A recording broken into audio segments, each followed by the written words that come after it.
Hi, everyone. Welcome to another episode of Ask Me Anything, where I take your questions and find you the answers. But today, I'm taking my questions to find the answer. And with me is our medical correspondent, Dr. Tracy Weisberg, from the New England Cancer Centers up in Maine, where I got a lot of my treatment. Tracy, hi. Hi, Joan. So listen, here's my question for you today. I want to hear how you're going to feel about this.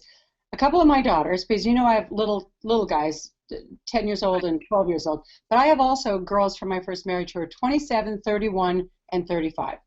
And they've been asking me, what should we do now that our mother had breast cancer? And I went for one of my 3-month checkups today, had a very good checkup.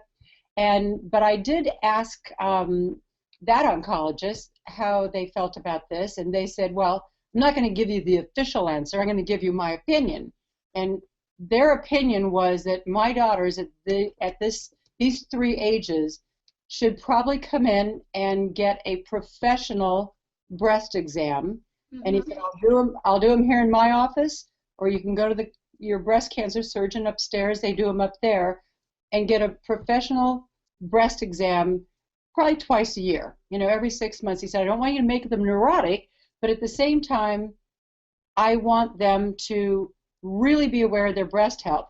He said, as far as them having a mammogram, officially what they say is whatever age the mother got the mammogram, got cancer, so for me it'd be 64, it's 10 years earlier. Well, that's 54, which means it has no bearing on them because they'd already start mammograms at 40 anyway.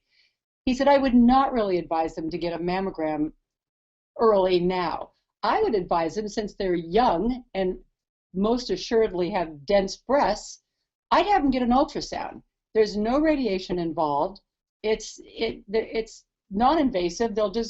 We'll take a look and we'll see where they stand. But that will give them peace of mind, and you'll be out of pocket a couple $100. They're not going to pay for it with insurance.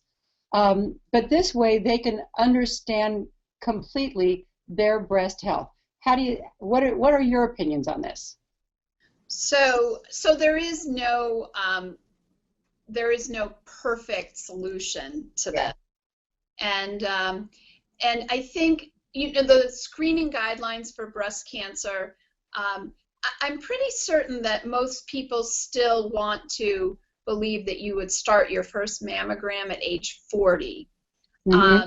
But that if your mother was diagnosed with breast cancer in her 30s, then obviously that's a useless starting time. So, start your screening in your 40s or 5 years prior to the age of onset of breast cancer in the youngest person in the family. I don't think that we really want to wait until 50 to start doing mammograms. The idea of having, a clinical breast exam, a professional breast exam, I think is a good idea, because a lot of women don't really know how to do that or how to do their own self breast exam. And also, I have had physicians come to me who feel mortified and stupid that they are diagnosed with breast cancer because they did not understand all the signs and symptoms of breast cancer. It really, it should be called breast awareness. So, understanding that if you have any kind of discharge from the nipple, that's maybe something you want to pay attention to. Or if you see one breast getting bigger than the other breast, a subtle swelling for no apparent reason, like you've started lifting weights or something on one side of your body, that's something that actually could be breast cancer. Or if one breast is shrinking compared to the other.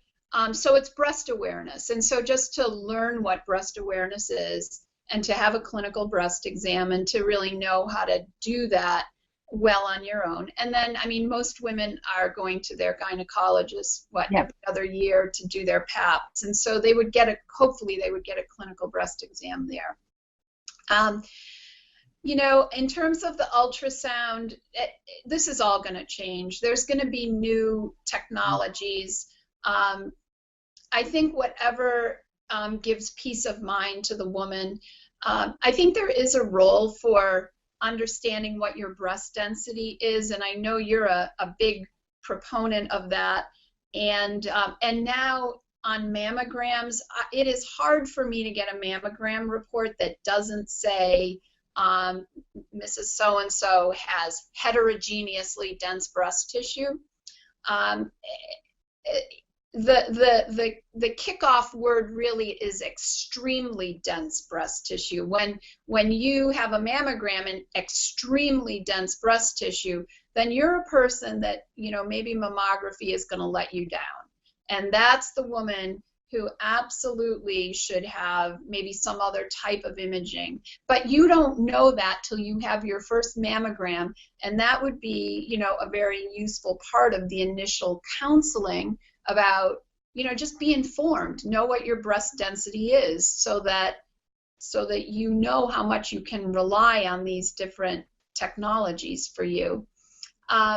You know, we're going to have something better, tomosynthesis and all of this. I think it will hopefully be a step in the right direction for some of these complicated mammograms.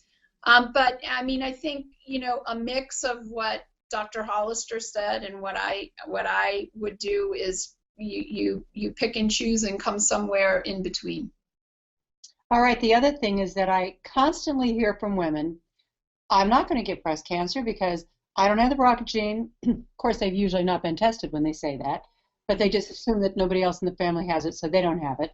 And I don't have a family history.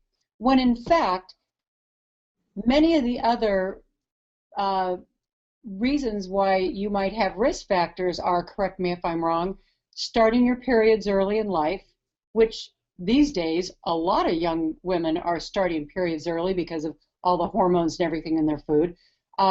Having your children late in life, which of course in our world, young women are going to college and working and marrying late and having children late in life. Being on the birth control pill for extended periods of time, that's also very common. Going through fertility treatments, also very common. And taking HRT. I mean, I look at those 4 or 5 or 6 things that I don't think most women realize are also on that list of risk factors. That's right.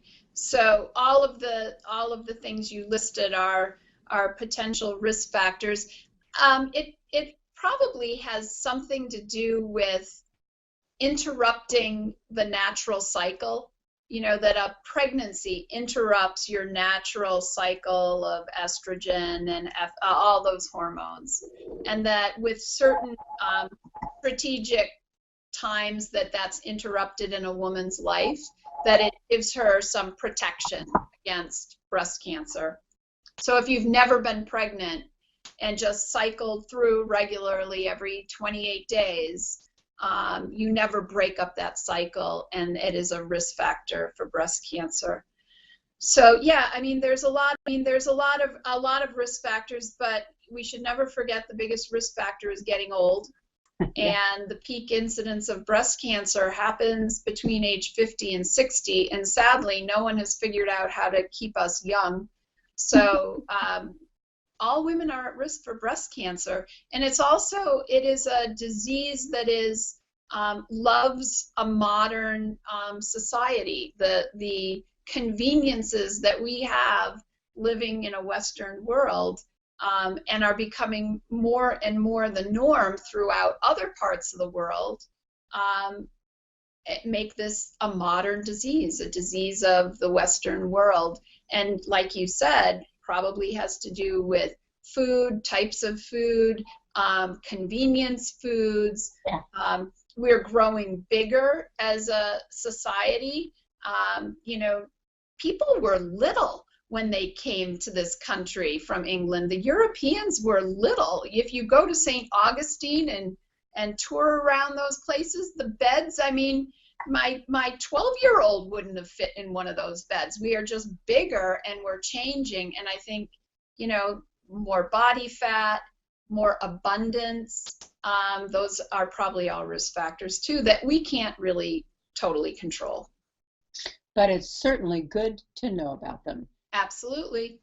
All right, doctor, thank you so much. You're welcome.